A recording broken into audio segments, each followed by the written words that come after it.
Hola a todos, todas, todes. Gracias por, por acompañarnos, por estar acá, por haberse copado con la propuesta que llevamos con las rondas nuevamente. Somos un montón, así que estamos muy contentas. Antes de iniciar, nos queremos presentar. Somos las ronderas feministas de la Fundación Soberanía Sanitaria. Venimos pensando en ronda y en conversación desde hace ya unos años, y el desafío que nos proponemos habitualmente y en nuestra praxis es cómo interpelamos el campo de la salud desde el feminismo, los feminismos. Como parte de las ronderas, somos 5 ronderas. Hoy estoy acá yo y Andrea Paz. Andrea es socióloga, feminista, y yo soy psicóloga. Y bueno, también en las ronderas está Carlota Ramírez, que anda por ahí dando vueltas, Agostina Finielli, Sabrina Balaña. Así que, bueno, un poco traemos la voz colectiva de las compañeras. André, ¿querés decir algo de...? No, bienvenidos a todos, que estamos muy contentas de retomar en este contexto el volver a pensar desde nuestros feminismos la salud, con este desafío que nos dimos de pensar en ronda, que para nosotras pensar en ronda o pensar en conversación, como dice Carla, es pensar con otras, con otros que vienen del campo de la salud y sobre todo también que no vienen del campo de la salud, poniendo un poco en discusión los saberes, ¿no? Como distribuyendo la voz, abriendo esas voces para que otras voces disidentes circulen sobre el campo de la salud, lo inunden, lo interpelen y lo llenen de preguntas. Así que un poco estamos muy contentas de en este contexto tan difícil que nos toca y distinto, bueno, volver a pensar con otros una salud feminista, cómo construimos una salud feminista. Sí, y bueno, un poco contarles el por qué proponemos estas rondas en este contexto, y lo que sentimos es que la salud, como pocas veces en la historia, se pone en el centro de la agenda pública, de la agenda económica, de la agenda mediática. La salud está en el centro de la escena. Y es una salud y muchas cosas que pasan dentro del sistema de salud, las veníamos interpelando, preguntándonos, abriéndonos interrogantes, y no queríamos dejarlos pasar en este contexto. Al mismo tiempo, acudimos a algo que siempre fue así, pero que ahora se queda en evidencia, que es que la ciencia nos da respuestas y verdades provisorias, construidas, que tienen el carácter de una construcción, que como son esas pueden cambiar y después ser otras. Y eso lo vimos mucho en salud con las recomendaciones y cómo fuimos conociendo este virus que es una pandemia, y las recomendaciones que se fueron haciendo y a la velocidad que fueron cambiando.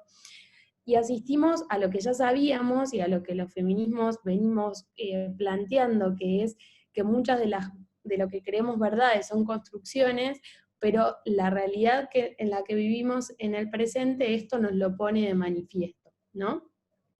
Y eso en muchas ocasiones, y hablando de salud en particular, llevó a pérdida, lo que pensábamos como la pérdida del sentido común, ¿no?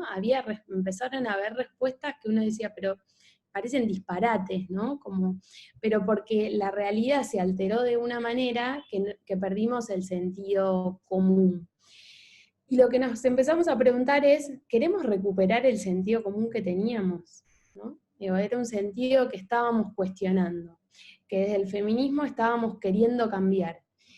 Y nos empezamos a preguntar, bueno, ¿queremos volver a ese sentido común? ¿Y cómo construimos uno nuevo? ¿No?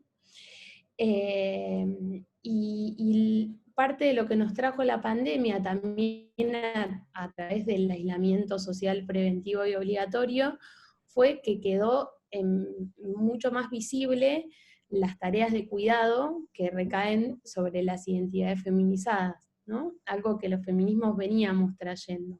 Bueno, los cuidados tienen una dimensión política, y en este contexto esto cobró como más relevancia, quedó más a la vista, y no queríamos dejar pasar también esa oportunidad para que lo pensemos en conversación entre todas. Y en el campo de la salud, concretamente, parte de las preguntas que nos veníamos haciendo era cómo es el modelo de atención en salud. ¿Quién tiene el saber en ese modelo de atención? ¿Quién toma decisiones sobre los cuerpos en el sistema de salud? ¿No? ¿Cuánta soberanía tienen las personas cuando entran a una institución de salud? ¿Cuánta soberanía pierden por estar en una institución de salud? Y esas preguntas que ya las traíamos, en este contexto creemos que las tenemos que volver a poner sobre la agenda, porque encuentran respuestas diferentes, ¿no? Y porque muchas de esas respuestas se responden muy rápido desde lo conocido, que es una respuesta muchas veces patriarcal, ¿no? Pero se responden porque es lo que sabemos hacer. Y bueno, en ese desafío nos proponemos abrir estas preguntas para que pensemos entre todas, todes, qué nuevo sentido común o qué nuevos sentidos queremos y podemos encontrar en esta realidad. André, ¿querés sumar algo de esto? Sí, un poco esto a que vos decís, creo que como feministas la pandemia nos trajo como una especie de a todes, ¿no? No solo a las feministas, pero bueno, también a las feministas nos trajo como un sacudón, como decía Carly, ¿no? Se puso en suspenso las estructuras de poder, ciertas estructuras de poder, cierto sentido común, la vida cotidiana, ¿no? Como un montón de cosas que veníamos cuestionando, quedaron alteradas y otras como más fortalecidas. Y nosotras como parte de ese proceso se nos abrió como un paréntesis, ¿no? Como un paréntesis de tiempo, y a nosotras nos parecía muy importante como recuperar las narrativas que veníamos construyendo y situarlas nuevamente en este contexto, ¿no? O sea, que no es solo pensar el contexto de manera aislada, sino pensarlas inscriptas en estas narrativas que ya veníamos construyendo colectivamente, desde una mirada del cuidado, desde una mirada del deseo, desde una mirada de la politicidad, de la soberanía del cuerpo. Así que bueno, un poco las rondas traen ese desafío, ¿no? De recuperar nuestras narrativas feministas, nuestras narrativas políticas, para empezar a pensar este nuevo contexto. Sí, por ahí contarles que tenemos un desafío que es pensar la ronda en una modalidad virtual, que ya es un desafío enorme. Vamos a intentar que salga lo mejor posible. Les proponemos que usemos el chat para reflexiones y para preguntas que quieran ir haciéndole a las ronderas invitadas. Llamamos así a las personas que invitamos porque no queremos tampoco que esto sea una clase o que alguien venga a decirnos el saber sobre algo, sino que a todas las compañeras que invitamos a participar, las invitamos para que nos traigan reflexiones o preguntas propias que se están haciendo en su praxis cotidiana. Y un poco ese es el espíritu. También les proponemos que ese es el espíritu con las preguntas, digamos, no estamos acá para dar todas las respuestas, ni pensamos más que sea un intercambio reflexivo y usemos el chat para eso. Y si quieren bueno, para eso del chat quería decir, y si quieren vamos pasando a las ronderas que invitamos. Le vamos a dar la palabra a Noelia López. Noelia, además de ser una amiga, es una gran compañera. Actualmente es la directora de Salud Comunitaria del Ministerio de Salud de la Provincia de Buenos Aires, es psicóloga, y bueno, contanos un poquito. Perdón, yo quería leer me salté una parte antes, ya te paso la palabra. Las preguntas que les acercamos, que fueron las disparadoras para lo que nos van a compartir, se las voy a leer y después le paso la palabra a Noelia. ¿Cómo es pensar la soberanía de los cuerpos en un contexto de pandemia? ¿Cómo se disputa esa soberanía en el campo de la salud? ¿Qué prácticas del sistema de salud restringen soberanía? ¿Y cuáles se las devuelven? ¿Qué aspectos del modelo de atención entraron en tensión en la pandemia? ¿Qué cosas quedaron por fuera del sistema de salud, aun cuando la salud está en el centro de la escena pública? Bueno, ahora sí, te paso la palabra. Bueno, buenas tardes a todas, a todes, a todos. Muchas gracias por la invitación a participar. Es mi primera experiencia con las ronderas, así que estoy muy contenta y un poco ansiosa, voy a confesarlo. Pero bueno, un poco linkeando con lo que decían Carla y Andrea, cuando me propusieron la participación y vi las preguntas, me quedé un poco enganchada con el tema de los modelos de atención y las tensiones que podrían surgir a partir de eso en función de la experiencia que por ahí voy haciendo con el equipo que venimos trabajando y en la gestión en general en el Ministerio de Salud de la provincia. Me había quedado enganchada un poco con este juego de palabras de si lo que tenemos que pensar es sobre los modelos que están en tensión, o mejor dicho, y un poco lo que hablábamos en la previa, en pensar de qué manera podemos sostener la tensión de los modelos que atraviesan el sistema de salud, para poder empezar a pensar en otra clave, qué es lo que queremos para la salud del pueblo, ¿no? Particularmente para recuperar también en algunos aspectos la participación de la comunidad, que es un poco lo que me propongo desde el área que me toca gestionar a la hora de pensar los procesos de salud, atención y cuidados. Entonces, pensaba que siempre planteamos alguna cuestión entre la tensión entre el modelo médico hegemónico, ¿no? Como el modelo más positivista, el modelo más desde una perspectiva de ciencia dura en salud. Y también yo me quedé pensando, digo, yo me recibí ya hace casi unos 15 años, y cuando yo me formé, me quedé muy enganchada más con el aspecto social, ¿no? De la salud, con el modelo social, con un modelo que propone pensar la salud como un proceso, recuperar la historia de los pueblos, contextualizar. Y me imagino que quienes quizás se formaron y tienen mucha más experiencia que yo, también pudieron ir atravesando por esas distintas instancias de formación que en algún punto pretenden moldear nuestro hacer y nuestro saber con respecto a la salud. Y sin embargo, después de, en mi caso, 15 años de haberme recibido, sigo teniendo que ir pensando con otros cómo resolver estas tensiones. Entonces, la verdad es que en algún punto, y me parece que la pandemia nos vino como a poner en la mesa cómo estos modelos en algún punto nos sirven para pensar un montón de situaciones, pero que quizás no se trata de resolver si es uno o es otro. Por supuesto que ideológicamente y hasta incluso a la hora de pensar en las intervenciones o en las políticas públicas, nos interesa mucho más pensar en un modelo de atención que pueda incluir la mirada de salud desde su perspectiva social, desde su perspectiva comunitaria, histórica, recuperando los procesos propios de las comunidades, e incluso creo que acá aparece muy fuerte todo el movimiento de los feminismos, digamos, que viene en este último tiempo marcándonos la agenda en un aspecto muy positivo, pero que también vino pasando esto con, por ejemplo, la epidemiología, ¿no? En este tiempo nos hemos encontrado con distintos aspectos de la epidemiología clásica, la epidemiología crítica, la epidemiología comunitaria, que nos han ofrecido un montón de herramientas para pensar la pandemia, y que quizás quienes no teníamos una formación en esa área, nos fuimos viendo, y creo que hoy por hoy hasta la población entera tiene un montón de herramientas sobre epidemiología que en otros contextos no teníamos, y nos fuimos sirviendo de un montón de esos recursos para poder ir resolviendo muchos de los problemas que nos trajo la pandemia.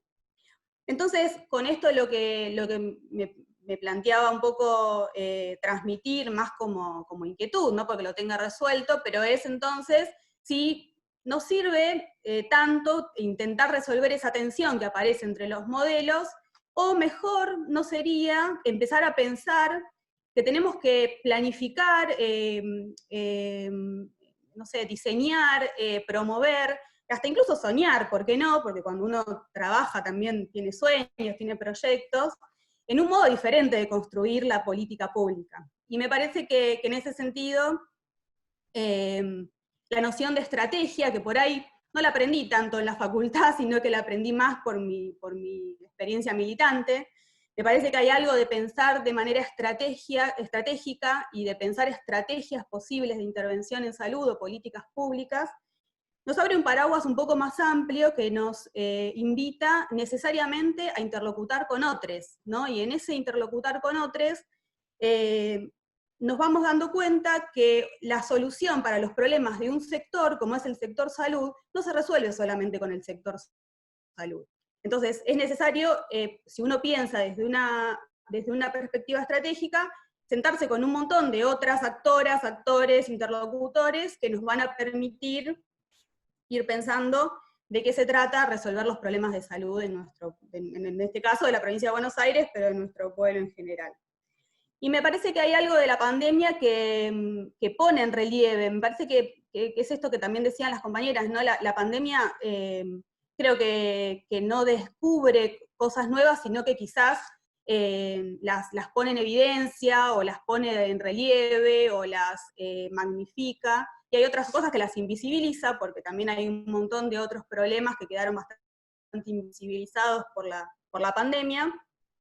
Y en ese sentido, algo que nos propusimos desde la dirección que yo vengo coordinando, que es la de salud comunitaria, y que me parece que eso también es algo interesante, ¿no? La salud comunitaria, la perspectiva que invita a pensar la salud comunitaria, de movida ya tiene, digamos, como premisa el generar organización y participación.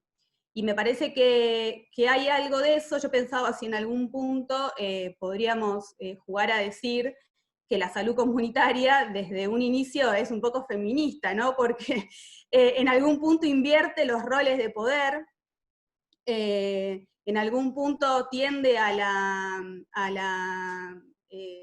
ahí no me saldrá la palabra, pero a tratar de igualar en algún punto los niveles de participación y discusión sobre los temas de salud de las comunidades, e es más, valora mucho más el saber de aquellos quienes padecen o quienes viven las situaciones de salud, por sobre quienes ostentan, digamos, tener un saber al respecto del otro.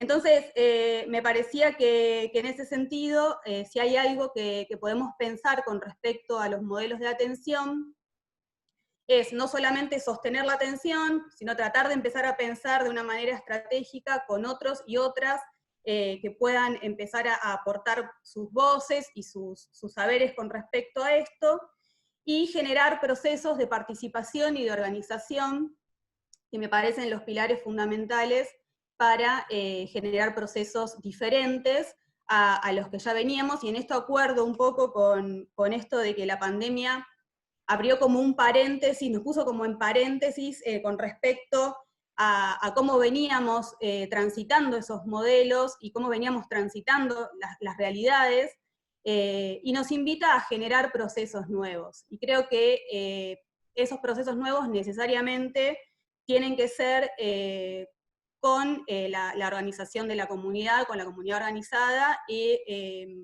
generando, digamos, nuevos saberes sobre la solución de los problemas de salud. Y en ese sentido también pensaba cómo se va instalando esta cuestión de los cuidados. Me parece que ahí la gestión del cuidado y las políticas de cuidado también toman un protagonismo con respecto a la pandemia que no venían teniendo aún con otros temas instalados, o por lo menos que no fueron captados por la totalidad de la comunidad en algún punto, porque digo, venimos con un montón de discusiones con respecto al aborto, venimos con un montón de discusiones con respecto al parto, la semana pasada, bueno, creo que hubieron varias cuestiones con respecto al parto respetado, digo, venimos con un montón de discusiones que no captan la atención de toda la población. Sin embargo, creemos que tenemos que buscarlo y que también de qué manera con los trabajadores y trabajadoras de la salud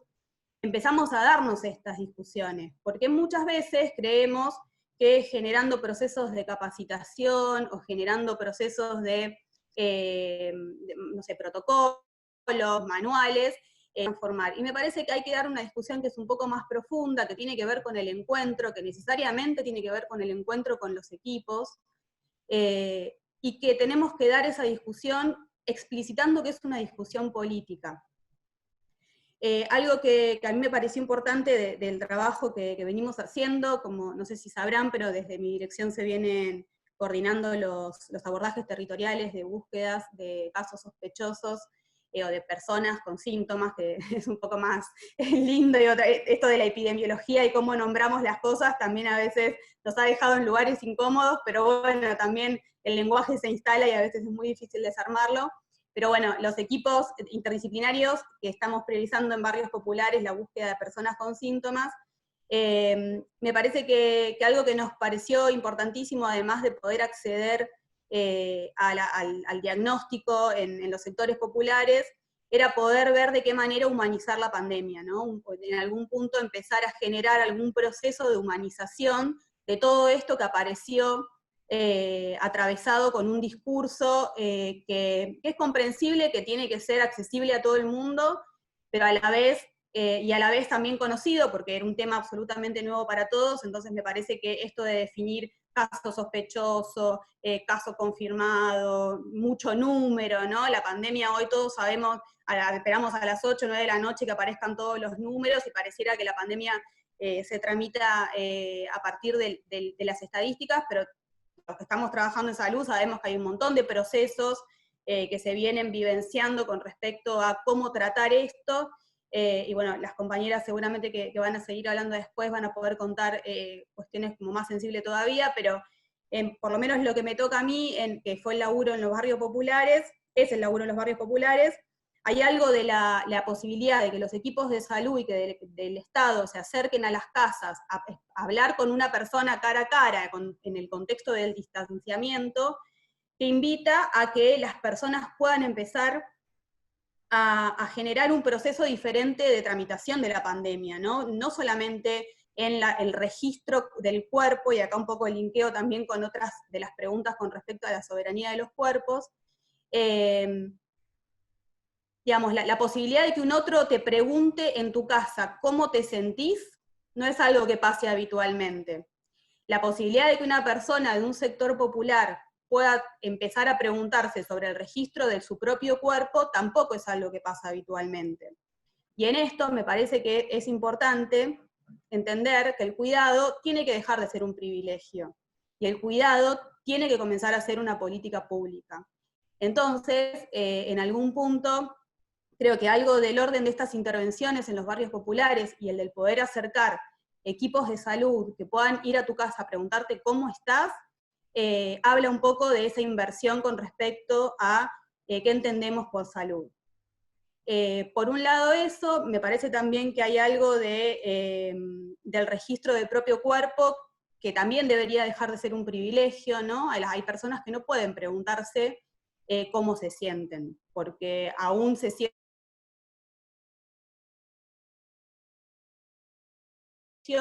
Entonces, hay algo del registro del sentirse, de los sentires, que me parece que también tiene un atravesamiento de clase, y que tendremos que pensar de qué manera, desde la gestión pública, revertir algo de eso, precisamente para esto que dije, que el cuidado sea una política pública y un derecho para todos y todas.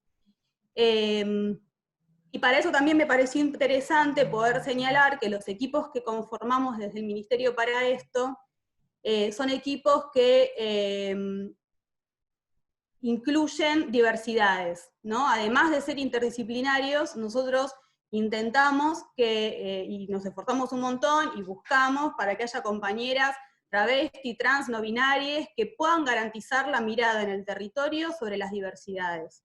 Y eso a mí me parece fundamental que lo promovamos un montón en la conformación de los equipos de salud, porque también es la garantía de empezar a sensibilizar la mirada sobre los otros. Y me parece que eso también es importante señalarlo, y que por lo menos a mí me da la pauta de que vamos en un buen camino, aún en la pandemia, habiendo armado un equipo enorme de trabajadores y trabajadoras y trabajadores que están poniendo el cuerpo también, exponiéndose todos los días, pero garantizando esta política de cuidado, que necesariamente está atravesada por, como decía, un marco político y una lógica de cuidado desde el amor, pero no desde el amor romántico, sino desde el amor al otro, como un posicionamiento ético también.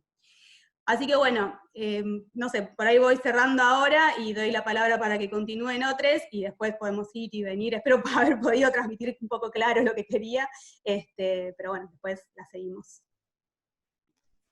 Bueno, no, Noé dijo un montón de cosas, no sé si algunas. Me parece que trajiste un montón de reflexiones súper interesantes, que pusiste de nuevo sobre la mesa como la importancia de, cuando hablaste de, ¿no?, de los modelos como cosa teórica, a mí se me vino a la cabeza eso, ¿no? Como, bueno, dos modelos teóricos que están en tensión, pero después en los procesos históricos, en realidad lo que aparece son las estrategias y sobre todo lo que venimos construyendo las feministas, que es la perspectiva relacional.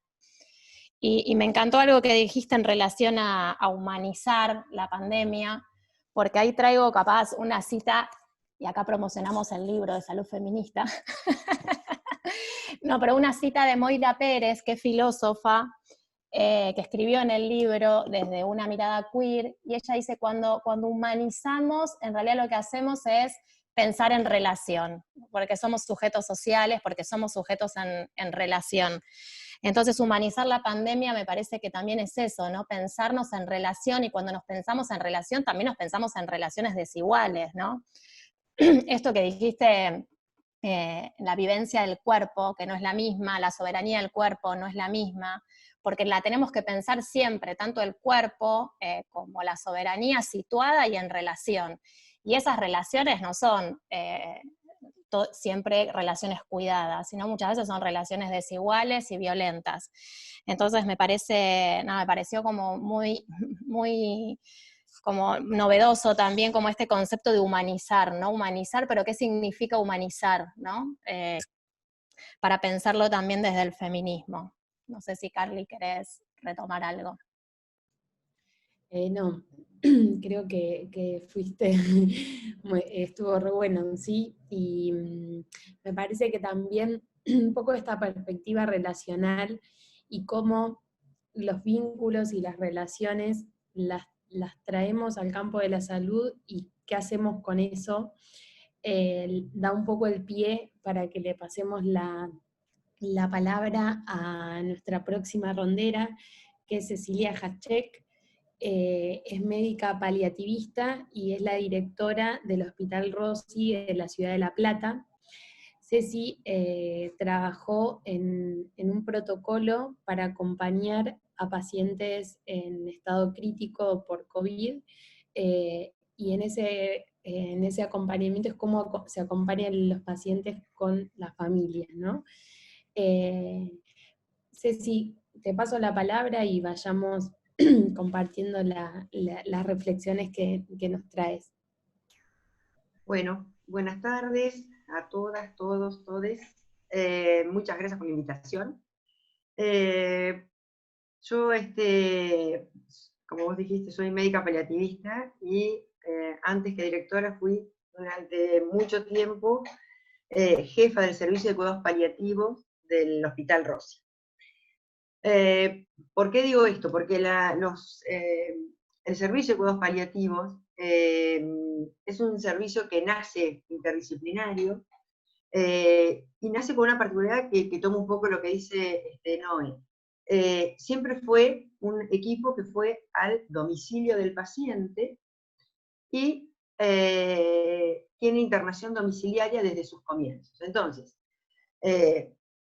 pacientes que estaban en situación de, digamos, enfermedad avanzada, crítica, grave y sin chances terapéuticas específicas, en vez de pasar el último tiempo hospitalizado, lo que hacíamos es, se va a su casa, está en su casa, con su familia, con sus seres, con su entorno afectivo, familia o no familia, y un equipo de enfermeros, psicólogos, psiquiatras, trabajadores sociales, médicos, terapistas ocupacionales, van al domicilio. Esta es un poco la base sobre lo cual van a empezar ellos, el equipo de cuidados paliativos del Hospital Rossi, va a empezar a pensar este acompañamiento. Para los cuidados paliativos, el objeto de cuidado es, o los objetos de cuidado, es justamente el paciente y su entorno familiar, o su entorno afectivo. Cuando un paciente, estando en su domicilio, siendo visitado por este equipo interdisciplinario, comienza la pandemia y empieza a hacer estas visitas, y algún paciente tenía algún síntoma compatible con el COVID, inmediatamente era llevado al hospital y aislado. Esto puso muchísima angustia dentro del equipo interdisciplinario de salud, muchísima. Digamos, en realidad el protocolo aparece, casi diría que como respuesta al repensar la práctica que empezó a darse ese equipo cuando todo ese trabajo que se venía haciendo y el acompañamiento en el proceso del morir quedaba interrumpido rápidamente cuando aparecía el síntoma de COVID y había que internar al paciente. Y en ese momento quedaba aislado. Con altas probabilidades de que ese paciente muera en esa internación, porque tenía comorbilidades, porque tenía enfermedades previas, generalmente oncológicas, o sea, estaba ya en un estado crítico, grave y avanzado. De alguna manera, fue ese como el comienzo del equipo, de empezar a preguntarse, bueno, ¿qué hacemos ante esta situación? ¿Cómo continuamos esto, aún con el paciente internado? Por supuesto que las situaciones de pandemia, de epidemia, de pandemia, las pone a las instituciones muchísimo más rígidas de lo que son. O sea, si son rígidas ante estas situaciones se ponen más rígidas todavía. Y el protocolo es casi estricto para cualquier paciente, para cualquier trabajador, para cualquier visitante. Había casi diría una pared para empezar a ver por dónde fisurábamos y poder entrar de alguna manera a poder hablar de cómo hacemos un acompañamiento de ese paciente que quedó internado. Un poco así aparece el protocolo, lo empezamos a trabajar, por supuesto que pasó por todos los comités, todos fueron opinando, fue muy difícil flexibilizar algunas posiciones, pero bueno, finalmente, y después de mucho trabajar, pudimos armar un protocolo en el cual el paciente estaba acompañado durante la internación. Por supuesto que esto dispara, digamos, porque este protocolo arranca y comienza con el paciente que tenía una enfermedad grave, preexistente, generalmente oncológica, en estado avanzado o terminal. Bueno, ese era el contexto del paciente de ese primer protocolo. A mí, yo un poco lo decía hoy en la pre, a mí me pareció interesante lo que este protocolo vino a poner o a visibilizar. Y es que fue la posibilidad de que esto podía pasar, digamos, que esto podía ocurrir, que esto era posible, que había que darse diferentes estrategias, pero que no podíamos ya más, era obturar pensarlo, era, de esto no se habla, esto es así. Empezar a romper de alguna forma lo que un poco hablaban ustedes, ¿no? El saber está en un lado y el otro acata. Digamos, desde de algún lugar hay un sujeto que sabe y un sujeto que es el que es enseñado o directamente intervenido. Me parece que eso es como lo interesante de este protocolo. Después nosotros, aún dentro de la institución y con un protocolo visibilizado, tuvimos que empezar de alguna manera a forzar para que otros servicios pudieran empezar también a pensar cómo hacían para ingresar pacientes en esta situación. En situación no de un paciente ya en una etapa terminal, sino un paciente que ingresaba por COVID, sencillamente por COVID, y que su evolución no era favorable.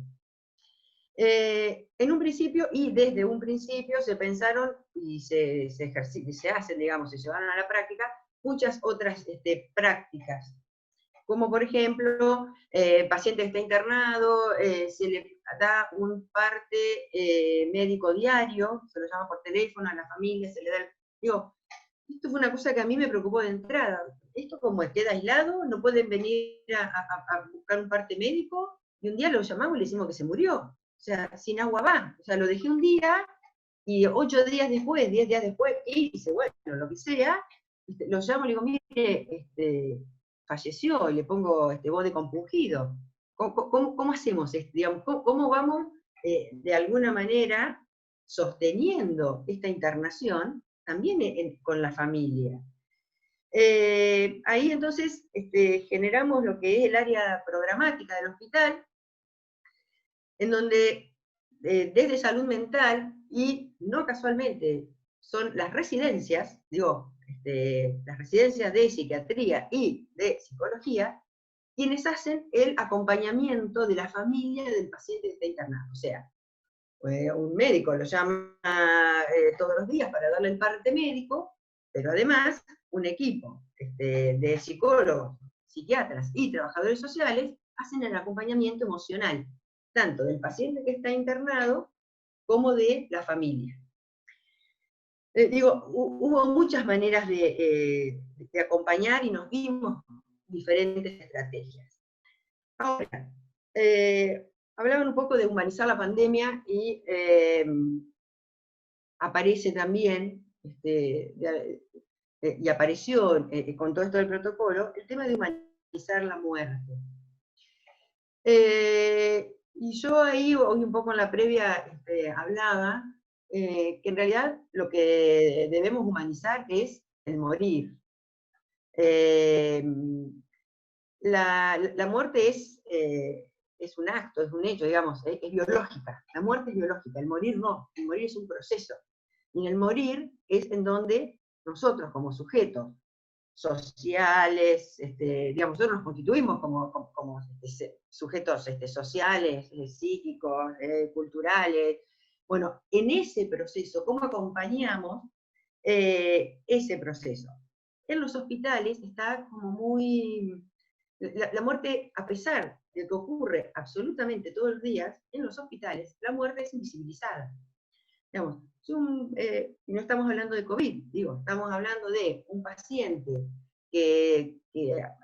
o una paciente que hace un paro, lo primero que se hace es se saca a la familia y entran los profesionales a hacer la RCP, la familia queda afuera. Esto es lo habitual. La muerte se invisibiliza y en todo caso sale después alguien con cara de compungido y le dijo, no pudimos hacer nada. O, bueno, no pudimos, hicimos RCP, estuvimos 10 minutos, digamos, todas cosas reales, nadie está diciendo que esto no ocurra realmente. Lo que digo es, así como como en el nacimiento hay puesto tanto, en el momento del morir y en el momento de la muerte hay puesto bastante poco. Yo diría que hay más sombras que luces. Y entonces la muerte aparece, digo, y en el medio de la pandemia, la muerte, cuando hablamos de la muerte, aparecen esas imágenes tremendas de Italia y las tumbas cavadas colectivamente. Por eso digo, todo lo que se relacione con el final de la vida está puesto en esas imágenes, digamos. El señor cavando la fosa para su abuela, para su tía, porque el cementerio está rebosado de cadáveres. Digo, no estamos pensando como el morir como parte de la vida. Y la verdad es que uno vive hasta el mismo minuto que dio el último suspiro, el último respiro. Hasta ahí es vida. Digo, a lo mejor esta pandemia viene a poner un poco en tensión esta cuestión de el morir en soledad. A ver, uno nace solo y muere solo. Intrínsecamente, uno nace solo y muere solo. Pero es ayudado por otros.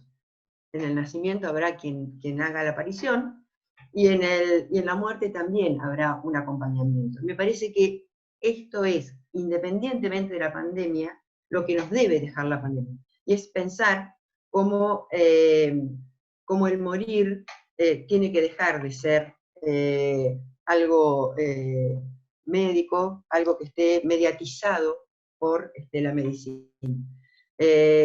La muerte es un acto humano, no es un acto médico. Y de eso me parece que algo nos empezó a atravesar esta pandemia. Digo, cuando yo les decía, un poco, les comentaba hoy, mucho nos costó introducir el tema del acompañamiento en las terapias intensivas, y que recién, un mes y medio después que tuvimos el protocolo para paliativa, apareció el protocolo para terapia intensiva, que fue ayer. O sea, no es que recién lo terminamos y lo pusimos hoy en práctica. No nos llevó casualmente un mes y medio a adaptar ese protocolo que parecía como, bueno, el acompañamiento del familiar, humanizar el morir o humanizar la muerte, si quieren, digo, para no entrar otra vez en esta discusión. Pero si hay algo en donde el sujeto pierde casi toda su soberanía, son las terapias intensivas. Digamos, el cuerpo es del otro.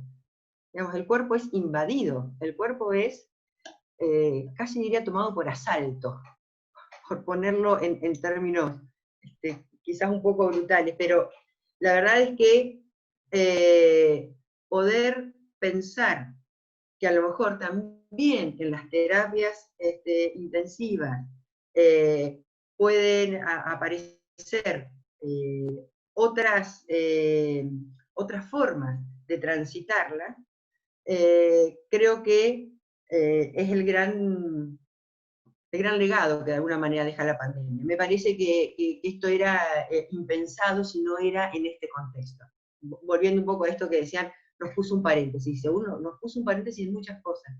Y me parece que parte de lo que siempre uno dice, bueno, si el otro no te conmueve, no deberías estar acá, digo, en un hospital, en salud, bueno, esto que pareciera así como una verdad de perogrullo no es tan así. Y muchas veces son formas, por supuesto, de resistencia, son formas de poder poner barreras y poder seguir y poder, bueno, está todo bien, digo, porque esta es la justificación permanente, ¿no? Si yo no me pongo un poco inmune, no puedo actuar. Y yo la verdad es que eso lo pondría bastante en tensión. Me parece que yo no podría actuar si el otro no me conmueve, digamos, si el otro no me lleva a pensar y a repensar mis propias prácticas. Digo, porque esto es como bastante común en el ambiente hospitalario y de salud, decir, yo no me puedo dejar emocionar, no me puedo emocionar, no me puedo dejar llevar por mis sentimientos porque no podría actuar. Y la verdad es que es una verdad media, totalmente a media, y por lo menos la deberíamos poner, la deberíamos repensar, digamos. Yo puedo decir que no podría actuar fríamente sobre el cuerpo de mi madre, mi hija, mi marido, mi esposa, qué sé yo, mi compañero. Ahora, algo del otro me tiene que conmover para poder actuar. Así que bueno, nada, un poco a dejar abierto para lo que quieran preguntar o que querramos seguir pensando, pero por ahí para finalizar diría que la pandemia de alguna manera nos humaniza en varios aspectos, o nos está empezando a humanizar en muchos más aspectos que van a exceder, por suerte, a la propia pandemia.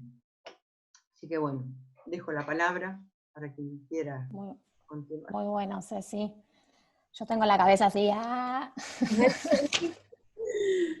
Por suerte creo que se está grabando para después volver a escuchar a las compañeras y compartir. A mí algo que me encantó que dijo Cecilia, y que me parece que hay un ejercicio en el feminismo que tenemos desde los distintos feminismos, que es cuando empezamos a nombrar, ¿no? La importancia de nombrar. En el 2018 nombramos aborto, aborto, aborto, y hoy lo podemos nombrar donde sea, genera tensión, puede generar cuestionamientos, pero no dejamos de nombrarlo, ¿no? La importancia de nombrar. Y me parece que está buenísimo esto que decís, ¿no? La pandemia nos habilita a nombrar la muerte desde otro lugar, y me parece que no es casual que vos la trajiste de un modo muy singular, ¿no? La muerte en soledad, que bueno, que se puso como más de manifiesto en pandemia, pero que en realidad, como vos contás, en realidad muchas veces morimos soles, ¿no? Entonces, bueno, recuperar un poco la importancia del nombrar, ¿no? Y a la vez, como dijiste vos, de construir otras narrativas. Me encantó eso que dijiste de empezar a cuestionar algunas cosas del sentido común intrahospitalario y fuera también del hospital, en relación a los otros y al lugar del otro, ¿no? Si el otro me conmueve o no me conmueve, poner en cuestión algunas nociones que tenemos tan incorporadas como verdades, parece ontológicas, que los médicos no nos podrían cuidar si no están inmunizados o si nosotros no somos como una especie de cosas. Me parece buenísimo, y empezar a ofrecer otras narrativas en relación a eso. Me encantó lo que dijiste. En realidad, quizás yo no pueda actuar si el otro o el otro no me conmueve. Me encantó, es como lo opuesto a esta verdad de sentido común que tenemos, ¿no? Como la importancia que tenemos cuando nos organizamos y empezamos así a rondear en brindar nuevas narrativas que nos permitan pensar desde otros lugares y construir otras prácticas. Sí. Bueno. Asociándolo un poco con lo que planteaba, ¿no? De pensarlo como feministas y pensar en las estrategias, digo, que haya sido un protocolo es estratégico, como vos decías, bueno, las instituciones se rigidizan y hay que hablar en el idioma que escuchan las instituciones, y el idioma que escuchan hoy son los protocolos. Entonces, digo, qué buena estrategia de pensarlo de esa forma. Por otro lado, me parece que no es para nada casual que vos seas mujer, que tengas, que sea en tu rol que hayas propuesto este protocolo en el hospital. Y creo que lo que también visibiliza es el cuidado y el sostén como parte de una política pública, ¿no? También es mejorar la praxis y también es hacer una mejor política sanitaria, habilitar el acompañamiento, armar la red que sea necesaria en todos los momentos, también en la muerte. Y otra cosa que me hizo pensar de lo que traías es que decías que el mayor acompañamiento hoy en el hospital lo hacen los residentes. Y pensaba que los residentes en los hospitales son como los aprendices, ¿no? Son los que todavía no saben todo lo que tienen que saber. Y pienso que qué bueno que sea así, que todavía no sientan que saben todo lo que tienen que saber, porque les permite acompañar en este contexto y hacer una tarea que es imprescindible y que sostiene eh, muchas cosas que hoy se necesitan. Agos está acá, que es una rondera que quiere seguro decirnos algo. Bueno, primero, hola a todos. Un gustazo volver a tener una ronda. La verdad es que estamos súper contentas todas. Creo que un poco emocionadas también.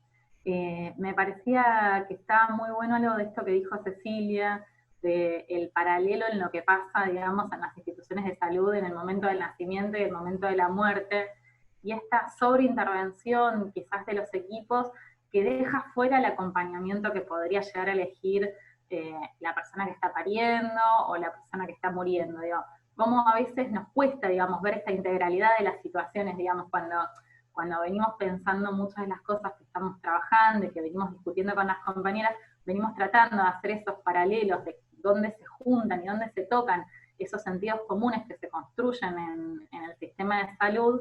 Y bueno, este paralelo yo creo que al menos a mí es la primera vez que me cae la ficha en este sentido, y te lo agradecemos, Cecilia, también porque nos sirve para seguir pensando cómo también generar, digamos, nuevas preguntas para entender también por qué pasa esto, ¿no? Digo, ¿por qué? Bueno, si es una cesárea, entonces el acompañante tiene que estar afuera porque el equipo de salud es el protagonista. ¿Por qué cuando hay un paro ya no puede quedarse alguien acompañando esa situación y despidiéndose? ¿Y por qué necesitamos, como parte del equipo de salud, hacer eso también en soledad respecto a estos observadores, digamos, de los afectos o de las familias, ¿no? Como para dejar, para seguir pensando. Una nueva preguntita nos llevamos. Sí. Quiero tomar algo del chat que nos comparte Laura Sacchetti, que es una gran compañera, que además es historiadora y nos trae la reflexión de que en la Edad Media, cuando no existía el concepto de individuo, eran comunes los manuales del buen morir, como si algo de lo que nos trajo la modernidad de individualizarnos nos perdió en esta dimensión más colectiva, ¿no? Me parecía re interesante. Bueno, con todo esto, y creo que también hay algo de lo que está trayendo que nos da pie para pasarle la palabra a la próxima rondera, porque ella no viene del campo de la salud y nos parece lo más interesante eso, porque digamos, parte de lo que nos proponemos en las rondas siempre es traer voces diversas y voces que no son necesariamente las que siempre están legitimadas para hablar de salud, y siempre esas voces nos traen una mirada mucho más interesante, con pensamientos que por ahí muchas veces no se nos ocurren, o porque estamos mucho más sesgadas con la mirada, y es un placer que nos acompañe. Ella es Cecilia Palmeiro, es docente, integrante del colectivo Ni Una Menos, y bueno, Ceci, te paso la palabra. Bueno, hola a todos, gracias Carla y Andrea, Carlota, todas las ronderas por esta invitación. Me encanta juntarme con ustedes, y como les decía antes, es genial el modo en que ustedes van construyendo conceptos colectivamente, en horizontal, en transversal, y la salud feminista se hace, ¿no?, entre todes, todas y desde abajo. Entonces les agradezco infinitamente, y le agradezco al destino haberme cruzado con ustedes en 2018 en la Operación Araña, cuando de casualidad ahí me tocó el tema salud en el subte, y entonces ahí empezó, y eso es lo más hermoso de los feminismos, ¿no? Como que empezamos a inspirarnos mutuamente y a enseñarnos cosas, y vamos aprendiendo y construyendo unos saberes espectaculares, alternativamente, ¿no? Justamente en ese sentido me pareció que está buenísima la idea de interrumpir que ustedes sugerían, ¿no? Se está construyendo una nueva normalidad y este es el momento de interrumpirla, ¿no? Y este es el momento de cuestionar digamos, las bases que están armando una nueva normalidad justo antes de que las bases ya están, ¿no? Digamos, pero antes de que se solidifique y se consolide un nuevo orden que obviamente toma todo lo del viejo y lo potencia en el sentido negativo, ¿no? El contexto de pandemia pone a la idea de soberanía de los cuerpos como un deseo utópico y una urgencia, ¿no? Una urgencia que es necesario construir y que hoy pide a gritos atención, ¿no? Y todo lo que los feminismos veníamos planteando desde hace 40 años se ha vuelto dramático, se ha vuelto innegable, ¿no? La crisis de reproducción de la vida producida por el régimen colonial, capitalista y patriarcal, ¿no? La pandemia no es una casualidad, digamos, es un resultado incluso esperable de este tipo de régimen tanático, ¿no? Que avanza destruyendo y matando, y no solo me refiero a les humanos, ¿no? También, digamos, bueno, un origen posible, se sabe, es el avance sobre territorios animales ¿no? Que empiezan a producir cortocircuitos entre las especies, ¿no? Entonces, un tema me parece interesante para pensar es empezar a pensar en términos de especie, ¿no? Y no de individuos o familias constituidas desde el cis heteropatriarcado, ¿no? Ese tema, para empezar a pensar de qué formas nuevas podemos relacionarnos, ¿no? Como qué empatías, qué resonancias podemos generar justamente para dejar de ser la humanidad que somos, ¿no? Necesitamos ser otra humanidad, ¿no? Y también es interesante pensar qué es lo que decimos cuando hablamos de humanizar, porque justamente el modelo de humanidad está calcado de un modelo androcentrista, ¿no? Todavía hoy en textos de filosofía, de teoría, leemos el hombre como equivalente a la humanidad, ¿no? Y eso hoy para nosotras es terrorífico, porque hace muchísimo más ruido que antes, por suerte.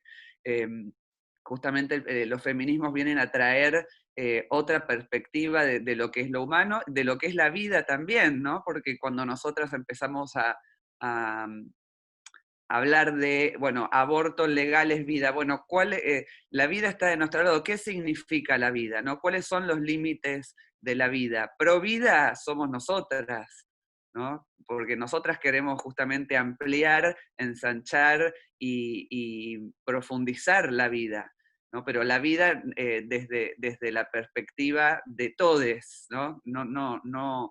No la vida como está definida por el hombre con mayúscula, ¿no? Que excluye las vidas animales, por ejemplo. Incluso negando nuestros propios cuerpos, negando nuestra propia animalidad y nuestra propia capacidad de vivir y morir. En ese sentido también me pareció súper interesante el comentario que hizo la compañera Laura sobre el buen morir, porque desde los feminismos y a partir de herencias que tomamos, ¿no? de los movimientos feministas comunitarios o indígenas, hablamos ¿no? de buen vivir como una traducción, ¿no? del concepto en guaraní de tecoporá, ¿no? De lo bello y lo bueno para la vida, ¿no? Que nos permite también éticamente, desde una ética feminista, empezar a pensar qué es vivir bien, ¿no? O a qué vida aspiramos, ¿no? ¿Qué vidas que deseamos vivir? Y esas vidas también incluyen un buen vivir y un buen morir, ¿no? ¿Qué tipo, no, la angustia que nos produce la muerte deja terreno libre para el necrocapitalismo hacer lo que quiera con esa parte tan importante de la vida, ¿no? Y incluso generando más opacidad y oscuridad sobre el tema, ¿no? Ahora no nos podemos hacer más les boludes con el tema, ¿no? Es un tema que se impone por su propio peso, y es un tema que nos obliga a revisar, ¿no? las prácticas científicas, las prácticas médicas. Bueno, para mí es un honor estar compartiendo la mesa con quienes realmente, con las expertas en el tema, y humildemente quisiera aportar desde la perspectiva de la teoría, ¿no? Como esa medicina, ¿no? Donde se pierde la soberanía del cuerpo. Alguien en el chat comentaba también, la soberanía se pierde inmediatamente al ingresar, ¿no? al sistema de salud. Pero, ¿por qué? ¿Por qué pasa esto? ¿No? Porque justamente el modelo de la medicina alopática es un modelo que tiene que ver con el tipo de conocimiento patriarcal, ¿no? Un tipo de conocimiento, una idea de cuerpo, una idea justamente que después de la Edad Media se empieza a construir, ¿no? La idea del cuerpo individual, la negación de los saberes de mujeres y disidencias sobre los cuerpos, los saberes alimentarios, los saberes medicinales, ¿no? La quema de brujas tenía que ver con la destrucción también de conocimientos tradicionales sobre la salud, sobre el buen vivir y el buen morir, ¿no? Que pasan a ser entonces un patrimonio digamos, del patriarcado. Justamente las raíces de las palabras llevan todas a lo mismo. Entonces, este modelo patriarcal también se conecta con el modelo familiarista, es decir, se conecta siempre se habla de, bueno, y entonces los familiares, bueno, pero ¿qué tipo de familias estamos hablando? ¿No? Porque cuando hablamos del acompañamiento, no siempre, digamos, hay una jerarquía sobre quienes pueden acompañar, ¿no? Bueno, hay una obligación sobre quienes debemos cuidar, y los cuerpos feminizados sabemos que todos somos cuidadores y cuidadoras, ¿no? Nos guste o no, que es un tema que también hay que discutir, ¿no? Que tiene que ser una elección, no tiene que ser una obligación, como aprendimos la ronda con las compañeras de Mamá Cultiva, y esto me parece una enseñanza importantísima, que me voy a llevar siempre conmigo. Y también es un modelo que se ve reforzado por la industria de la salud privatizada, ¿no? Por la privatización de los servicios de salud y la carga sobre la familia, ¿no? Porque los momentos, digo, por suerte tenemos hoy otro gobierno, porque no quiero imaginar lo que hubiera sido la pandemia con el gobierno macrista. Hubiera sido así una necropolítica sin fin, digamos, con todas las imágenes más horrorosas posibles, pero, digamos, es una tendencia del neoliberalismo, ¿no? La privatización de la salud y la familiarización de esa obligación. Entonces, eso recae económicamente, afectivamente, solamente sobre esa familia nuclear. Esto sumado a el poder de la industria farmacéutica, ¿no? Entonces, todo esto conspira obviamente contra nuestra soberanía, pero es interesante que también hay prácticas dentro del sistema de salud que devuelven soberanía o que buscan devolver esa soberanía. Por empezar, ILE, ¿no? Y ILE e IVE, ¿no? Interrupción voluntaria del embarazo, que es una ley que necesitamos ya, que necesitamos desde hace mucho tiempo y que no podemos seguir esperando porque cada vez la situación es peor. También la inclusión de medicinas alternativas en los protocolos, o el reconocimiento de las medicinas alternativas como las terapias con cannabis, que ahora la compañera de Mamá Cultiva elaborará. Pero también me parece interesante que empecemos a hablar de eutanasia, ¿no? Como otra forma de dar soberanía justamente a algo que es tan importante para la vida como es la muerte, ¿no? Como es elegir el modo en que vamos a cerrar nuestra vida, que es diría casi más importante o tan importante como el modo en que nacemos, pero el modo en que nacemos no lo elegimos, el modo en que morimos lo podríamos elegir, digamos, ¿no? O podríamos vivirlo de manera colectiva, de una manera menos trágica, menos oscura, menos secreta, que no necesariamente tenga que ver, ¿no? con el confinamiento familiar también, ¿no? Porque otro tema que aparece muy, muy importante ahora es esto que nosotras venimos denunciando del encierro doméstico, del confinamiento doméstico como lugar donde mujeres y cuerpos feminizados somos maltratadas y asesinadas. De pronto se volvió el encierro total, se volvió la totalidad de nuestra vida, ¿no? No para cuestionar la cuarentena que se ha sugerido desde el gobierno, justamente porque no quiero tampoco usar la idea de libertad frente a la idea de aislamiento social preventivo, ¿no? Me parece interesante, volviendo a la pregunta disparadora,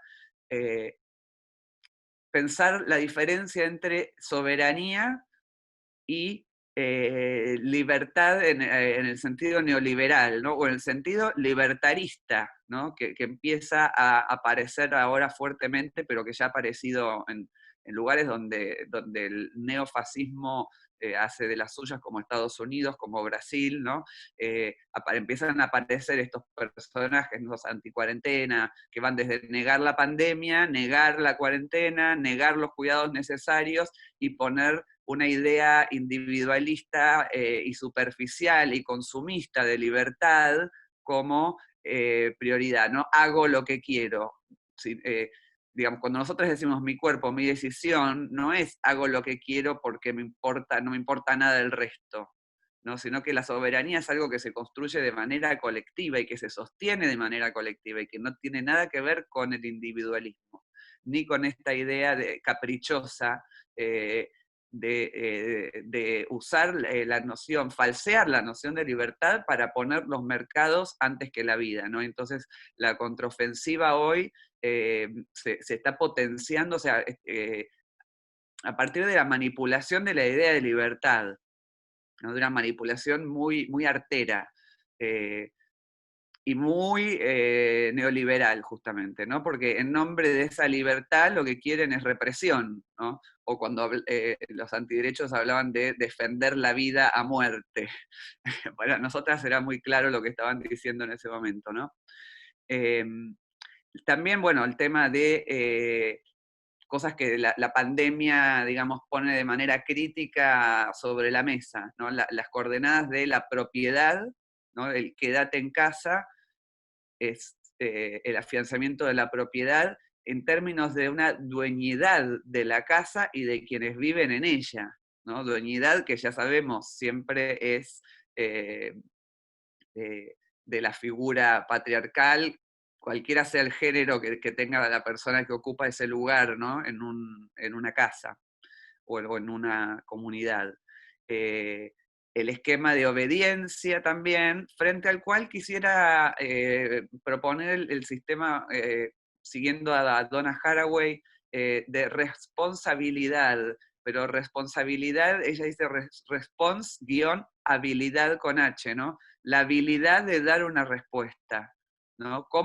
¿Cómo es que podemos dar una respuesta al tema de la cuarentena? Y las feministas sabemos que no está solo el Estado haciéndose cargo, sino que son los cuidados comunitarios los que están manteniendo, los que están sosteniendo, ¿no? La vida colectiva en los barrios populares, por ejemplo, y en muchas comunidades, ¿no? Que el aislamiento no siempre es posible, no siempre funciona, ni por supuesto no es deseable, pero si no es fuera por el trabajo de quienes están sosteniendo las ollas populares, están armando compras colectivas, ¿no?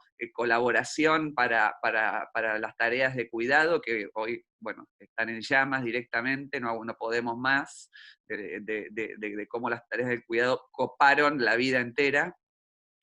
Si no fuera por el trabajo de esas mujeres y compañeras también, pero sobre todo mujeres lesbianas, travestis y trans, no sería posible seguir adelante. Pero otro tema es que eso no se naturalice, porque nosotras somos cuidadoras, pero me parece problemático también decir, bueno, no importa porque igual ellas se hacen cargo, ¿no? Nosotras nos vamos a hacer cargo de la crisis, que nosotras nos vamos a sostener la crisis. Esto también me parece que es un tema interesante para charlar y poner de manifiesto, ¿no? Que si bien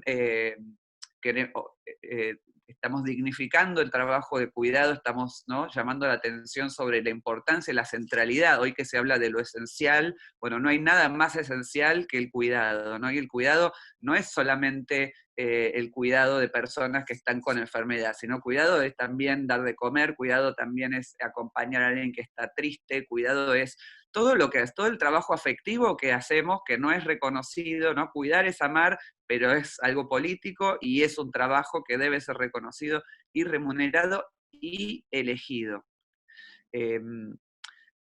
Otros temas, bueno, interesantes que la pandemia viene a traer es quienes quedan afuera de los sistemas de salud y de cuidado, la situación de las personas trans, la situación de las familias afectivas y no biológicas, ¿no?, cuando son reconocidas o no como quienes acompañan, y también la cuestión afectiva de adultos y adultas mayores, adultes mayores, ¿no?, que vemos justamente como vemos reproducir ciertas cosas de los 80, ¿no?, de la época del SIDA, de los grupos de riesgo, quienes deben estar aislados o aislades, y vemos una situación de abandono afectivo muchas veces de adultos mayores, porque también es como que la vejez se tiene que, digamos, el patriarcado hace que la tercera edad se transite dentro de la lógica familiarista, que muchas veces implica el abandono de les hijes y implica la soledad, ¿no? Entonces, ¿cómo podemos pensar también vidas más colectivamente, ¿no?, en comunidad, en cooperación, no quedarnos soles, y saliendo del esquema del amor romántico, de la familia nuclear, ¿no?, de esquemas que sabemos que nos llevan a la muerte realmente las mujeres. Así que bueno, un poco quería plantear estos temas y nada, seguimos charlando. Gracias. Yo lo primero que quiero decir, que Ceci hace esta introducción de las expertas, y Ceci, que claramente desarma, ¿no?, después que habla, y me parece que las rondas de salud feminista lo que traen es un poco esto, que todos sabemos de salud, y todos tenemos reflexiones, experiencias, saberes, preguntas, dudas, y que no hay otra forma que en el rondear, que construimos nuevas narrativas, nuevas prácticas, nuevos modos relacionales. Así que bienvenidas Ceci y todos aquellos que no participan activamente o que no se consideran trabajador de la salud específicamente.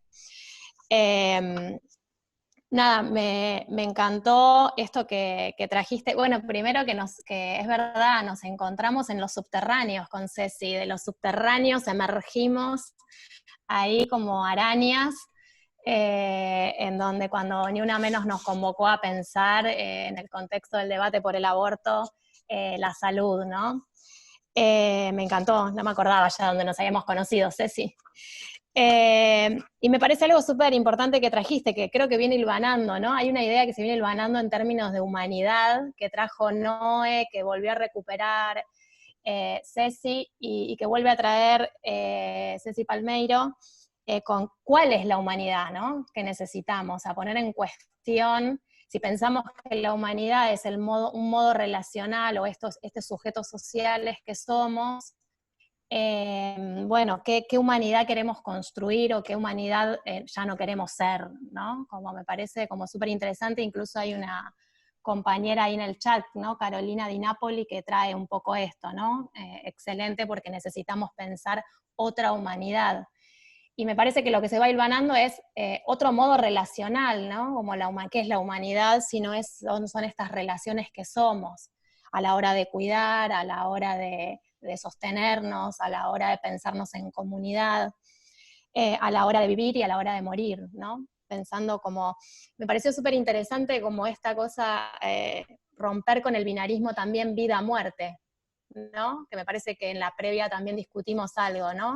Termina siendo un binarismo que quizás no habíamos pensado, y capaz de empezar a pensar el morir como dentro del proceso del vivir, y dentro del proceso de la salud, ¿no? Porque en otra ronda con las compañeras, una vez habíamos discutido en qué momento la salud se transformó en la ausencia de muerte. O sea, estar sano es no estar muerto, ¿no? Como que casi que para veces en las estadísticas un poco aparecía como eso.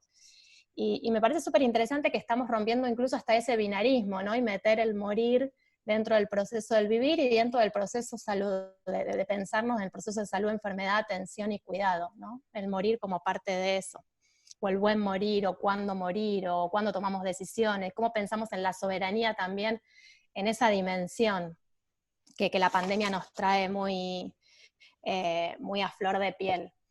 No sé, Carly, si querés compartir algo más, no quiero, bueno. Me quedé pensando un montón que lo que traía Ceci de que la familia que acompaña, cuando uno se hace esa idea, se hace una familia patriarcal, digamos, y lo que muchas veces el sistema de salud legitima es la compañía de los familiares cercanos, ¿no? Como esto de que hay quienes pueden acompañar y quienes no. Y me parece que eso está bueno abrirlo como pregunta, porque la familia tiene una dimensión más amplia, y por quienes queremos ser acompañadas también. Me parece que eso me hizo pensar en una dimensión que está buena traer, y también lo otro, y para darle la palabra a Gaby, que es nuestra próxima invitada, qué saberes tienen legitimidad dentro de la salud y qué saberes no, ¿no? Esto que vos decías de la medicina alopática y de la necesidad de también abrir preguntas ahí. Y bueno, si alguien nos está enseñando sobre ese camino, son las compañeras de Mamá Cultiva, y quien es nuestra próxima rondera invitada es Gabriela Canciliaro, que es miembro de Mamá Cultiva, y bueno, son además grandes amigas nuestras, así que te paso la palabra, Gaby. Y antes de pasarle la palabra a Gaby, creo que hay un enlace hermoso entre lo que dijo Ceci y el trabajo que vienen haciendo las compañeras de Mamá Cultiva, que no hay nada más esencial que el cuidado, ¿no? Cuando nos pensamos como trabajadoras esenciales, me parece que esa frase de Ceci, no hay nada más esencial que el cuidado, que nos atraviesa de un modo desigual, ¿no? Nos atraviesa de un modo desigual, y que queremos pensarlo de otra manera y construirlo de otra manera, y acá las compañeras me parece que también tienen mucho para aportar en ese sentido. Gaby, te pasamos la palabra. Bueno, cero presión. ¿Se escucha bien? Sí, perfecto. Ay, genial. Ay, bueno, no, primero quiero decir, Ceci, gracias por haber traído la cita de Haraway. Mirá, estoy en esta, así. Y me parece súper interesante también, y me parece que está bueno para aprovechar y agradecerles, chicas. Es súper importante que volvamos a las rondas, que sigamos rondeando, sobre todo en este momento. Y algo que también tomo de Haraway y que está bueno mencionar es cómo Haraway habla del pensar con, y no del pensar en, ¿no? Y en ese pensar con creo que la ronda es el formato por antonomasia para pensar con, para construir, como dice Haraway, tentacularidades, ¿no? Ya no solamente las arañas, sino el pulpo que extiende sus tentáculos, y esos tentáculos son sapientes y construyen también otras realidades. Bueno, gracias por esto. Anda por ahí, Vale, así que cualquier cosa, Vale, si ves que estoy diciendo cualquiera, me venís a salvar. Primero, presentarnos. Somos una Mamá Cultiva Argentina, es una ONG que surge en el año 2016 buscando un marco legal para una actividad que ya veníamos realizando, que es el autocultivo de marihuana con fines terapéuticos. En ese momento fuimos a buscar una ley, conseguimos una ley muy mal sancionada, muy insuficiente, una ley en la que el Estado, que se suponía que tenía que responder a este derecho a la salud que venimos reclamando, nos dejó bastante desamparadas, pero trajo el tema de las terapias con cannabis y su efectividad, y dejó a la sociedad preguntándose si para ellos servía. Una enorme demanda de la que organizaciones como Mamá Cultiva Argentina nos hicimos cargo, informando, formando y brindando autonomía, ¿sí? Una autonomía feminista, una autonomía que no es una autonomía, para nosotras no existe la autonomía per se, la autonomía solo puede darse en colectividad y en comunidad. No es posible ejercer la autonomía si no hay una comunidad fuerte detrás que nos ayude a sostenerla, lo mismo que no es posible ejercer esa libertad que tan mal toma el neoliberalismo, tan pensada como un derecho cuando en realidad debe pensarse como una responsabilidad, como lo dice también ahí nuestra amiga Donna. En ese camino encontramos muchas resistencias del sistema de salud que expulsó a muchas de nuestras compañeras. Mamá Cultiva Argentina empezó como un grupo de madres, hoy somos un grupo de mujeres, varones, cultivadoras, cultivadores profesionales de distintas ramas, usuarias que bregamos paradas en la legitimidad de nuestro derecho porque la terapia con cannabis y el autocultivo, el acceso mediante el autocultivo de cannabis para la salud sea para todos y no esté criminalizado. Todavía hoy nosotras estamos en una situación de profunda ilegalidad, todavía hoy podemos ir presas de 4 a 15 años por hacer lo que hacemos. Y en ese sentido, uno piensa cómo va a exponer en la ronda y después lo que dicen las compañeras va cambiando, ¿no? Y justamente en estos días se está haciendo conocida la noticia de una mujer de Misiones, no sé si la vieron, que está pidiendo eutanasia para su hijo de 22 años, un chico con epilepsia, y esta mujer está pidiendo eutanasia porque entiende que cuando ella y su marido ya no estén, nadie va a poder hacerse cargo de ese hijo, nadie va a poder estar para cuidar ese hijo. Esa mujer lleva 22 años dedicando su vida al cuidado de ese hijo, y ahí también aparece la pregunta de qué es el buen vivir, ¿no? ¿Cuáles son las vidas que vale la pena vivir y quién define ese buen vivir y cómo? Porque lo que cuenta esta mujer es la absoluta soledad a la que la sometió el sistema médico al decirle, bueno, no hay nada que hacer, esta persona va a ser así, no va a poder comer, no va a poder hacer nada, y ahí aparece la comunidad, ¿no?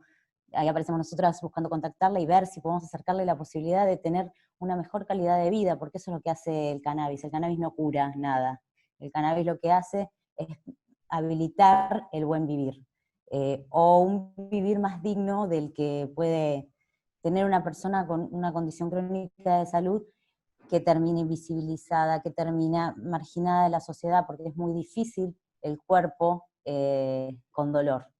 Y el cannabis ayuda a solucionar algunas de esas cosas y a mejorar esas calidades de vida.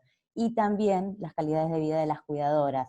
Nosotras tenemos el honor de estar participando de la campaña por la socialización de los cuidados con nuestras hermanas de Soberanía Sanitaria, con las chicas, con Ceci, que también anduvo ahí en algunas reuniones, y ahí es donde surge la consigna que para nosotras es motora de nuestra tarea, tanto en las terapias con cannabis como en todas las cosas que hacemos, que es pensar el cuidado como político, ¿no? Pensar que todo cuidado es político, que es algo que trajo creo que hace 2 años Carlota a una mesa de charlas y construcciones y quedó ahí para siempre.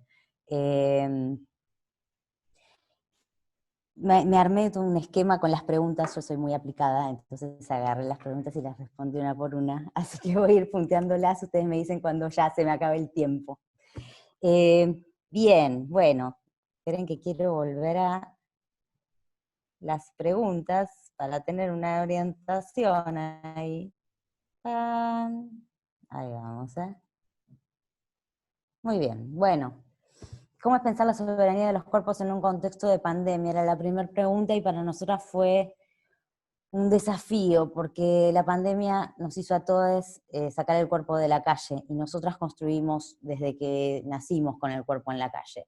Nosotras construimos desde golpeándole la puerta de los diputados, las diputadas que no la querían atender y que no se iba hasta que le dieran bola, hasta las marchas, hasta esos espacios que encontramos para acompañar a las familias, nuestros talleres, nuestras charlas, los espacios ecos, que son encuentros semanales en los que la gente aprende a cultivar, pero también entiende y aprende que no alcanza con el cultivo, que lo que tenemos que hacer es interpelar al sistema de salud y trabajar nuestra autonomía, y trabajar nuestra dignidad también y nuestros derechos. Fue todo un desafío pensarnos, nos dejó al principio como, wow, ¿qué vamos a hacer ahora? ¿Cómo seguimos con esto? ¿Cómo seguimos esta pelea en el medio de unas reuniones que estábamos teniendo para volver a reglamentar la ley 27350 de cannabis medicinal, que está muy mal reglamentada? La ley en los años macristas se reglamentaron muy poquitos artículos y siempre más a conveniencia por ahí de lo que necesitaba el gobernador Morales para poner un cultivo masivo en un laboratorio, que para las familias que seguimos esperando, si es por ellos, no accedemos nunca a la terapia porque hay que hacer un trámite por ANMAT y se demora de 6 a 8 meses la llegada de un aceite importado, de una cepa específica, en la cual no podemos tener la variabilidad ni tener las posibilidades de probar el cannabis integral, ¿no? Nosotros defendemos la planta completa como defendemos la integralidad del cuerpo. Son dos seres vivos que se interconectan. La planta de marihuana y un cuerpo son dos seres vivos que en conjunto hacen algo que es nuevo y que es mejor que lo que era.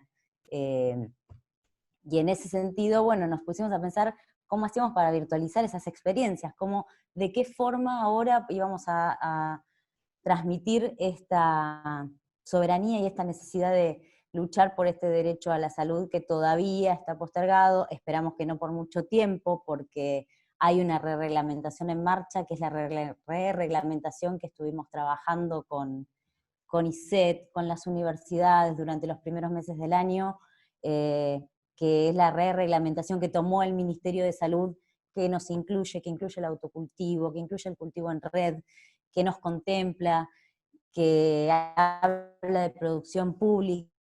Es realmente muy maravillosa y esperamos que a la brevedad suceda. ¿Qué hicimos? Bueno, nos volcamos a las redes con todo lo que teníamos, con todo. Nosotros tenemos unas redes sociales con mucha gente, porque esta demanda enorme que tuvo el cannabis para la salud hizo que mucha gente nos empezara a seguir para saber dónde consigue aceite. La primera pregunta que nos acerca a la gente es esa, porque la gente viene a nosotras como se acerca al sistema de salud, buscando una respuesta concreta.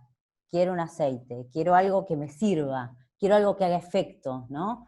Y ahí es un camino enorme de invitarles a sumarse a la experiencia de poner las manos en la tierra, de empezar a cultivar, de empezar a conocer la terapia con cannabis, empezar a conocer el propio cuerpo, de la autoobservación, del autocuidado, de la observación de la persona que cuidamos. El 60-70% de las personas que vienen a Mamá Cultiva son mujeres cuidadoras. Es un dato enorme. Y muchas de esas mujeres son mujeres mayores de 50 años, que llevan muchas décadas cuidando. También se acercan muchos adultos y adultas mayores, con más adultas mayores que adultos mayores, porque si hay algo que también se demuestra o nos demuestra el cannabis es que la flexibilidad para aceptar una alternativa se da más en las mujeres que a veces en los varones, en cuanto a la relación con su salud.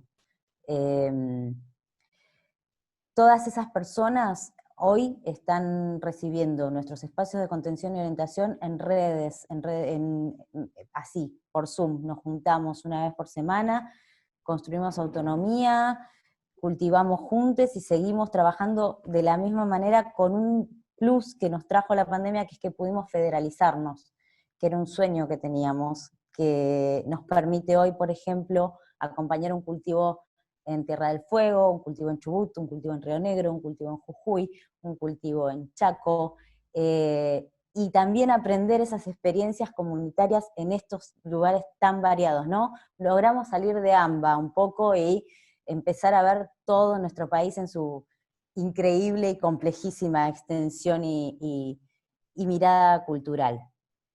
¿Qué más hicimos? Vivos, hacemos vivos todo el tiempo estamos haciendo vivos en nuestras redes sociales para que la gente pueda saber, pueda conocer. Para nosotras, la clave de una nueva reglamentación, la clave del cannabis, la clave de un mejor sistema de salud es la formación de todas las partes, la formación de los usuarios. Nosotras no hablamos de pacientes, hablamos de asientes y hablamos de usuarios, usuarias,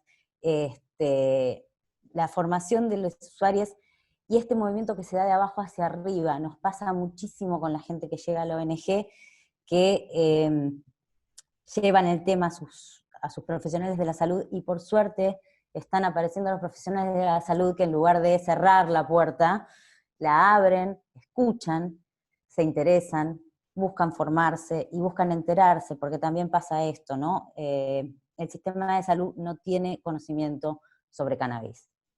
El sistema endocannabinoide, que es el sistema nuestro que interactúa con la planta, es un sistema integral de todo el cuerpo, hace 30 años que está descubierto y no existen las currículas de ninguna facultad. Entonces no tenemos hoy por hoy profesionales de la salud que estén capacitados para acompañar una terapia con cannabis, y mucho menos que estén capacitados como puede estar una persona que está cultivando su propia terapia hace años y que ya sabe lo que le hace bien y le hace mal. El cannabis da una enorme posibilidad de autoconocimiento, una enorme posibilidad de saber qué es lo que a uno le va a hacer bien, qué es lo que a uno le va a hacer no tan bien, y de qué formas encontrar esa terapia. Es una propuesta de sistema activo, ¿sí? de activar a la persona que se sigue vinculando con el sistema de salud desde su saber, desde el saber del cuerpo, porque el cuerpo es mío, el cuerpo, nadie sabe que me duele y cómo me duele, como lo sé yo. Y en ese lugar es todo un desafío también hacer que las personas que llegan a nuestra organización se vayan con esta autonomía, porque el sistema de salud nos tiene muy acostumbrados a la pasividad, a llegar y a que me digan que me duele, ¿no? Sentarme en el consultorio y que alguien me diga, bueno, a vos te pasa esto, esto y esto, vas a hacer esto y vas a tomar una pastilla cada 8 horas y después te vas a sentir mejor.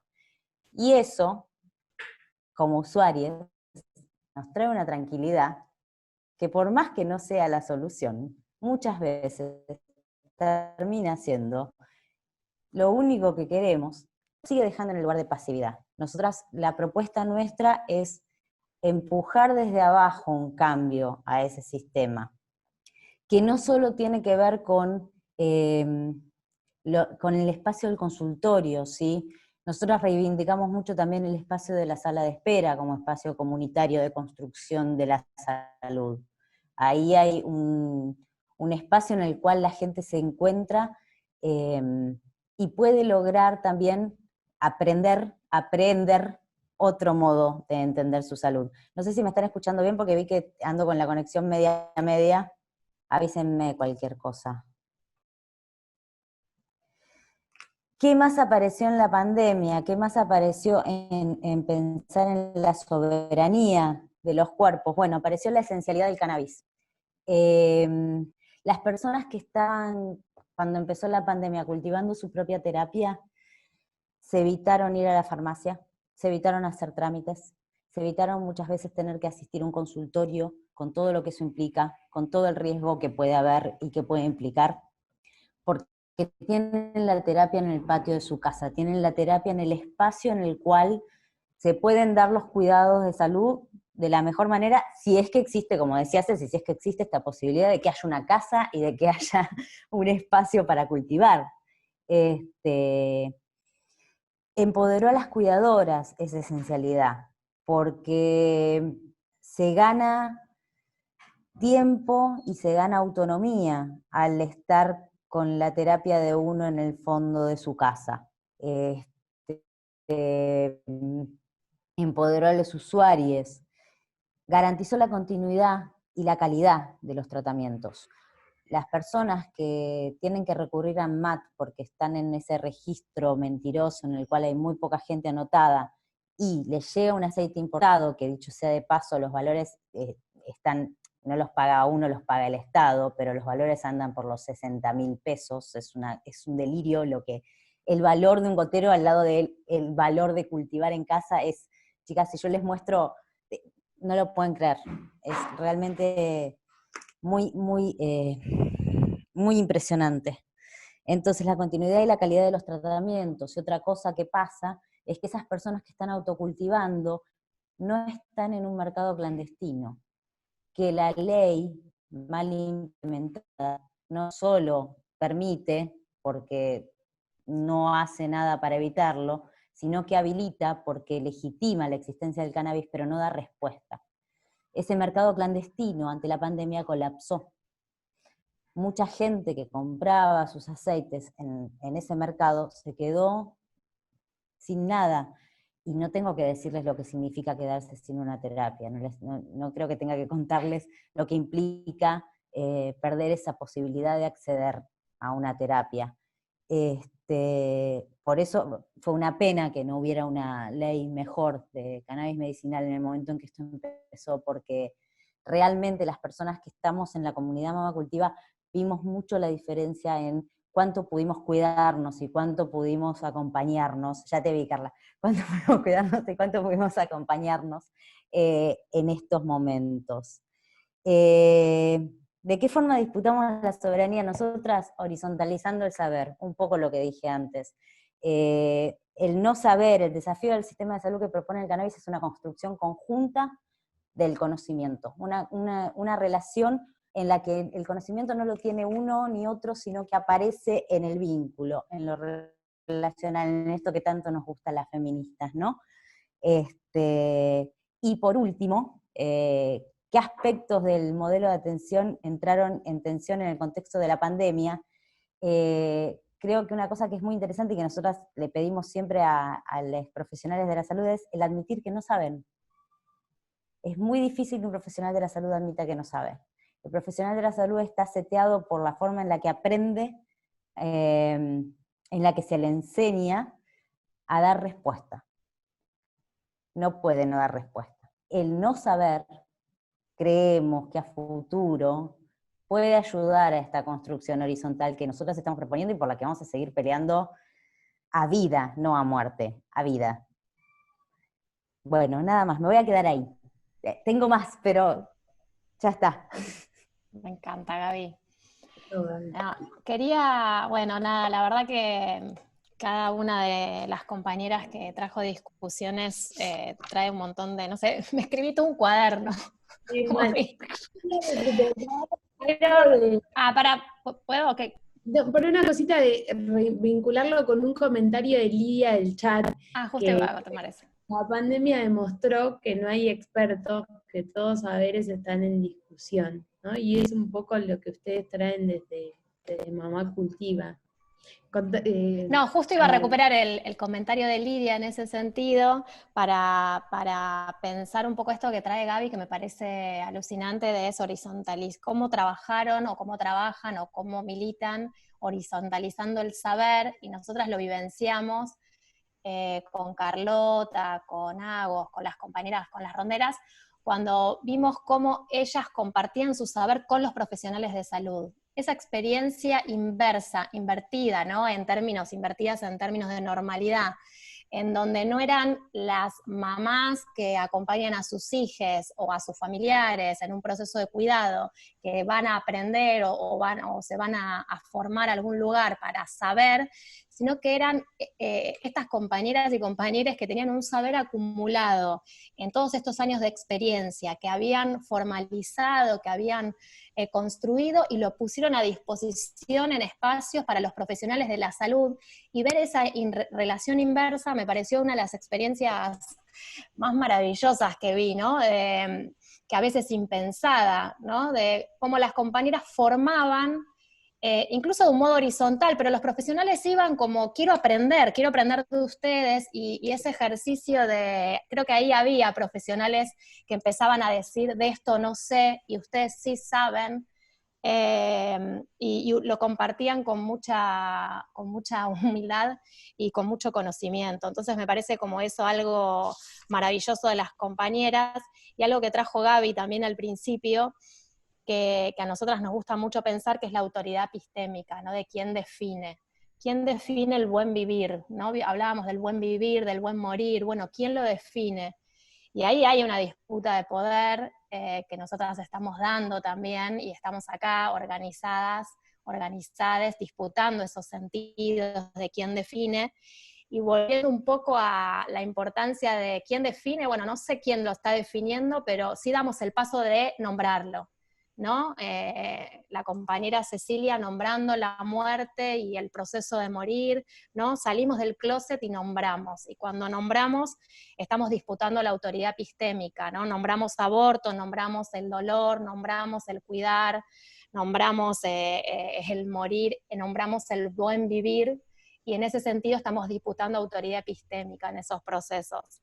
Y otra cosa que me parece súper interesante, que vincula un poco con lo que trajo Ceci, es que, bueno, que el buen vivir parecería ser que nos excede, ¿no? O cómo nos pensamos en esta humanidad, nos excede como especie, ¿no? Aparecieron los animales, y acá las compañeras claramente aparecen la relación con las plantas, ¿no? Entonces, como el pensar en esta humanidad y el modo vincular no es solo entre personas, sino que nos excede, ¿no? a las personas, y es pensarnos de una manera mucho más integral con las otras especies, animales, vegetales, el mundo en el que vivimos.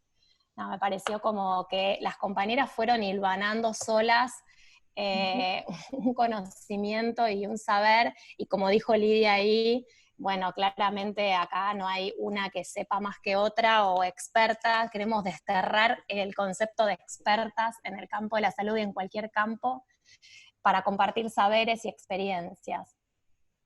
Sí, sí.